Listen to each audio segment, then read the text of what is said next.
കൂട്ടുകാരെ, ഇപ്പോൾ ഇഷ്ടം പോലെ ചാള വില കുറച്ച് കിട്ടുന്ന സമയമാണ്. അപ്പോൾ ഞാൻ കുറേ ചാള വാങ്ങിച്ചു. അതുകൊണ്ട് അച്ചാറുണ്ടാക്കാൻ പോവാം കേട്ടോ.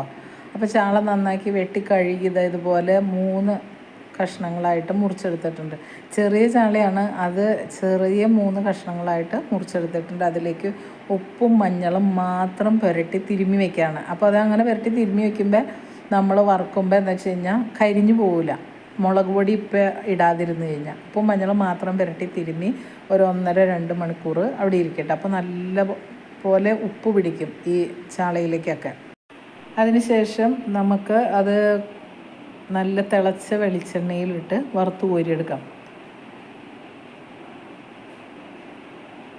ഈ ചാള തന്നെ നമുക്ക് ഉണക്കി വെക്കാം. അതുപോലെ തന്നെ ഇതുകൊണ്ട് ചമ്മന്തിപ്പൊടി ഉണ്ടാക്കി വയ്ക്കാം. എന്ത് വേണമെങ്കിലും ചെയ്യാം.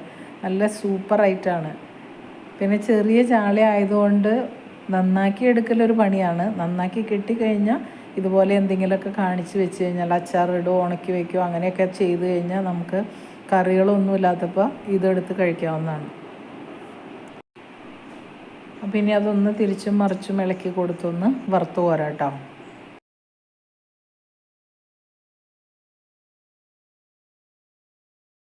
അത് കോരിയെടുക്കാം.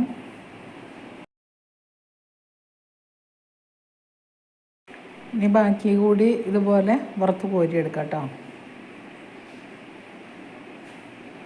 അപ്പം നമ്മളെല്ലാം അത് കോരിയെടുത്തിട്ടുണ്ട്. ഇനി ആ വറുത്ത വെളിച്ചെണ്ണയിൽ തന്നെ കുറച്ച് ഉലുവ ഇടാം, കുറേ വെളുത്തുള്ളി തൊലി കളഞ്ഞ് അരിഞ്ഞത്, പിന്നെ ഒരു വലിയ കഷ്ണം ഇഞ്ചി നീളത്തിൽ അരിഞ്ഞത്, പിന്നെ ഒരു 5-6 പച്ചമുളക് വട്ടത്തിലരിഞ്ഞത്. എന്നിട്ട് ഇതൊന്ന് വഴറ്റിയെടുക്കാം.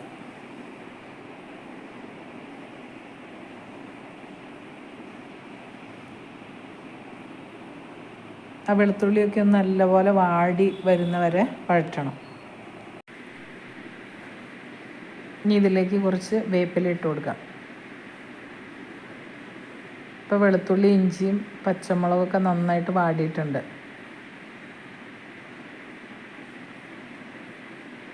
ഇനി ഇതിലേക്ക് കാശ്മീരി മുളക് പൊടിയാണ് ചേർത്ത് കൊടുക്കുന്നത്. 1.5 ടേബിൾ സ്പൂൺ കാശ്മീരി മുളക് പൊടി ഇട്ടിട്ടുണ്ട്. ആ മുളകൊന്ന് മൂത്ത് വന്നു കഴിയുമ്പോൾ നമ്മൾ വറുത്ത് വെച്ചേക്കണ ചാള ഇട്ട് കൊടുക്കുക. നല്ല കരിപ്പായിട്ട് വറുത്ത് കോരണം കേട്ടോ ചാള, അപ്പോഴേ ടേസ്റ്റ് ഉണ്ടാവണം. ഇനി ഇത് ഇളക്കി യോജിപ്പിച്ചിട്ട് നമ്മൾ മീൻ മാത്രമല്ല ഉപ്പിട്ടിട്ടുള്ളൂ. അപ്പോൾ ഈ മസാലയൊക്കെ ചെല്ലുമ്പോൾ അതിൽ ഉപ്പ് പിടിച്ചോന്ന് അറിയാൻ വേണ്ടിയിട്ടൊന്ന് ഉപ്പ് നോക്കുക. പോരായ ഉണ്ടെങ്കിൽ ഇത്തിരി ഉപ്പും കൂടി ഇട്ട് കൊടുക്കുക. ഇനി ഞാൻ ഇതിലേക്ക് ഒഴിക്കണത് ചൊറുക്കയാണ് കേട്ടോ. നല്ല നാടൻ ചൊറുക്ക ഒഴിച്ചു കൊടുക്കുക. എന്നിട്ട് തീ ഓഫ് ചെയ്യാം.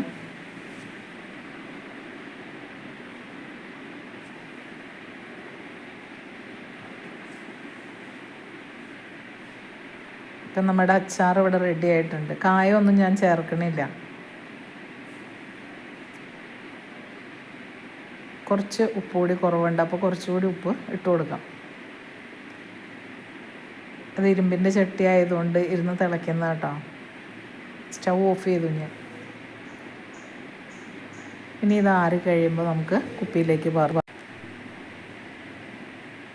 അപ്പം നല്ല ഒന്നാന്തര അച്ചാറാണ്. ചൂട് ചോറിനും കഞ്ഞിക്കൊക്കെ കഴിക്കാൻ പറ്റിയ അടിപൊളി അച്ചാറാണ്. എല്ലാവരും വീഡിയോ ഇഷ്ടപ്പെട്ടെങ്കിൽ ലൈക്ക് ചെയ്യുക, കമൻറ്റ് ചെയ്യുക, ഷെയർ ചെയ്യുക. സബ്സ്ക്രൈബ് ചെയ്യാതെ കാണുന്നവരൊന്ന് സബ്സ്ക്രൈബ് ചെയ്ത് സപ്പോർട്ട് ചെയ്യുക. വീണ്ടും വേറെ വിഭവങ്ങളുടെ വീഡിയോ ആയിട്ട് വരാം. താങ്ക്